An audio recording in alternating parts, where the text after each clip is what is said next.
Hello, everybody. Today I have Dave from RBC. He's a top mortgage specialist. I had to bring him on because the last time we had him on, the video did really well, and I had some really good feedback. So I wanted to bring him on at the start of the year to see what's happening in the market, see what his thoughts are. So, Dave, first of all, welcome back once again. Thanks, Alex. Always great to see you again. Yes. Okay, let's just jump right into it. I know you don't have enough time. You're way too busy working on like 19 deals at a time. So, my question to you is, what is your outlook on the Toronto real estate market for the next 6 to 12 months? Oh yeah, it's a great question, and I wish I knew the answer with certainty, but it just kind of seems eerily similar to last year, where fall of 2022 the market went really quiet. Interest rates had gone up a lot based on some inflation data, and because of that, buyers kind of put a pause on things. There's a lot of uncertainty, a lot of fear about home prices and that they might fall. But then into the spring, we saw this massive surge in activity, and you would probably know better, but a big spike in overall price on the average price per home. And we kind of seem similar to that this year, where 3 months ago rates hit 16-year highs. There was a massive squeeze, and things went pretty quiet out there in the market. And it seems with rates falling pretty aggressively over the last 6 to 8 weeks, that activity is picking up. I'm hearing from a couple of my pre-approvals, 21 offers in Milton on a home that was a 1-3 purchase. I think in Bloor West there was 8 offers on a house Yep. right around the office. And so, I would say that demand is something that doesn't go away. It might go to the sidelines, but the longer that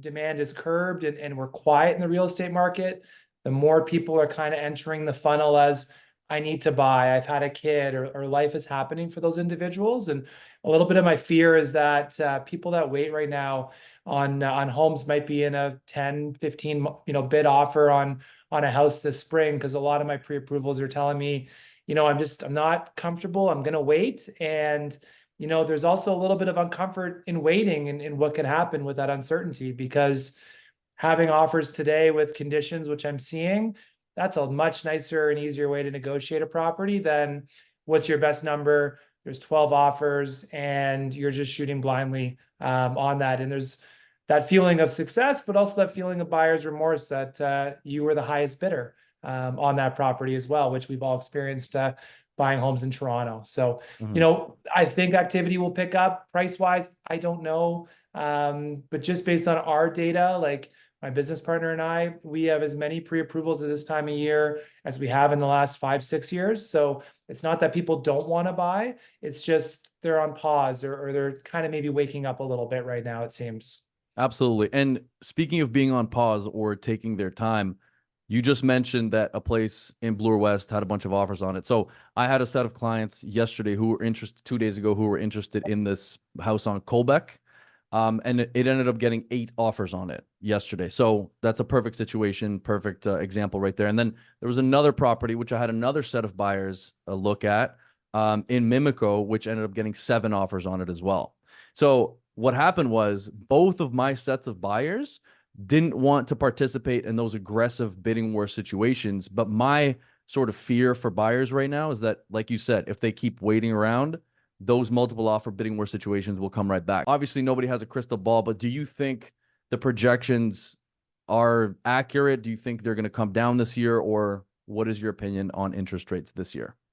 Yeah, I mean, I think there's a real strong probability that in 12 months from now, if we're sitting here January of 25, we're going to be in a cheaper borrowing cost position. Rates will be lower than they are today. How much lower is anyone's guess, but just the longer that this squeeze goes on and everyone's lines of credit are costing them more, everyone's variable mortgages are costing them more, there's a good chunk of people that are affected by that, and relief has to come eventually for those individuals. So whether it's spring of this year or fall, things can happen very quickly. And so, yeah, I would definitely be putting my money on the lower rates are here in the next 12 months. But how much lower is anyone's guess? There's some real optimistic people that think, 3/4 to 1% down on variables. Others think maybe it's a quarter or a half. any answer is a good answer because that takes a lot of pressure off fixed mortgages as well. Fixed mortgages are based on the bond market, and that will always move way before Bank of Canada. So, just for context, like October this year, a fixed mortgage, anything in like 6.3, 6.4% range was really good in October. And today we're basically 5.3, 5.4. And so that's a massive fall in 3 months. And it shows Mhm. how fast things can happen, on the rate side of things.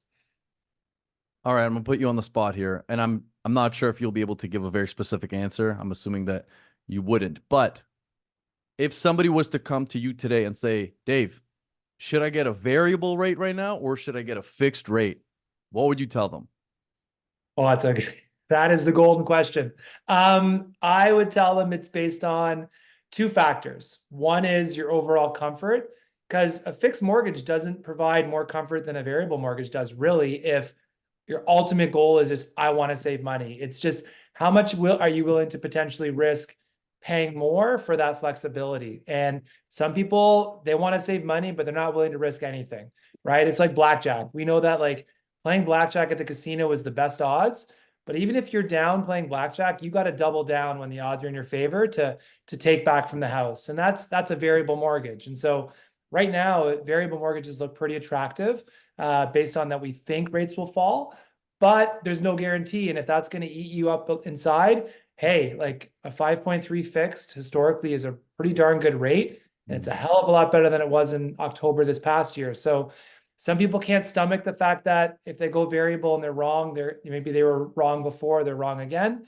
We guide them to fix. The last thing we want is someone having, anxiety or just being concerned about their debt load. So definitely more conversation on variable. There's reasons that you can do that, and there's reasons to go short-term fixed out there as well. Got you. One more question. A lot of my clients that purchase properties and say, 2018, 2019, even 2020, a lot of them are coming up for renewals. If somebody's coming up for a renewal, obviously the situations differ across the board, but what would you recommend for them to do? Obviously, I think you're really good at your job. That's why I send all of my clients to you right off the bat, for you to have a conversation with them. But what would you recommend for people that have mortgages that are coming up for renewal? On it, the first thing is just a conversation. Just chat with someone, whether it's myself, your trusted advisor at the bank, a mortgage broker, whatever it may be. Have a conversation. There's typically a lot more options than people realize on it. You don't always need to have that big payment shock, or there's strategies that I did this last month for a couple where it was going to be tough for them to keep these payments, and we actually took out extra money from their home, and that's going to supplement their payments for 2 years. So we took out $36,000 from their house, and they're going to take $1,500 a month from that, which is sitting in an account. So 36,000 bucks, 1,500 a month is going to go towards that mortgage payment, and their payments are actually going to be a little bit less than they were before renewal. Yeah, so Interesting. there's strategies out there that like, hey, maybe you take a little money out and that supplements your payments for 2 years, and you're comfortable because you got kids in daycare or kids sports or whatever it may be on that front. And so that's what I would say is that the media, they love to talk about how much payments are going up, and our payments going up. Yes, unfortunately they are, but that doesn't mean that you have to feel a ton of pain or whatnot. So yeah, always happy to chat with people about some of their options. Two of my mortgages are coming up in the next couple of years, so I'm coming straight to you. I might have to run to you. I'm gonna run.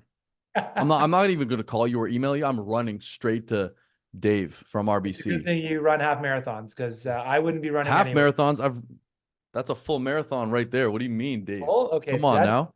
that's a guy you want on your side, folks. That's dedication, Well, thank you. I right? appreciate it. Okay, just for people that are considering making a move, purchasing something, if they're a first-time home buyer, can you just do a quick run through of the process that they should, the steps they have to take in order to get pre-approved for a mortgage? Yeah, it's super easy. Getting pre-approved for a mortgage is honestly as easy as getting a credit card in your name. So it's about 10 minutes. We do an income confirmation. So we get typically a pay stub and a T4. We get a simple Word document filled out, a little bit about where you live, where you work, stuff like that. Photo of an ID and some confirmation of savings. And that's it. So people think it's this big, elaborate process. Honest to God, it's 10 minutes of your time, document prep. We can chat as long as you'd like. Some conversations are an hour, some are, I've done this 3 times. Let's just get this done in 10 minutes. But from start to finish, there's no reason you're spending more than 45 minutes of your time on a pre-approval. And that's including like an understanding of, what the products are, how they work, et cetera. For first-time home buyers, those calls can go longer, just, depending on what you want to know.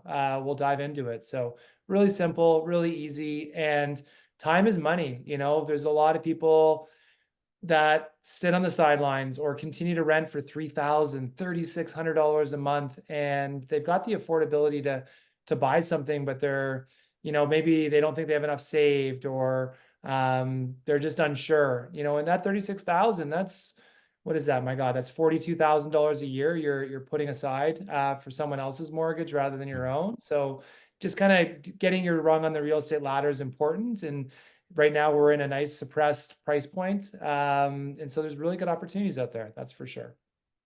That's all I have for you, Dave. Thank you so much for coming on. I know you're super busy, so I'll let you go. Everybody, I'm going to put Dave's information at the bottom of this video. If you want to set up a call with him, you can certainly do that. And if you want to set up a call with me, if you're thinking about making a move, buying a place, selling a place, renting, give me a shout. We'll help you every step of the way.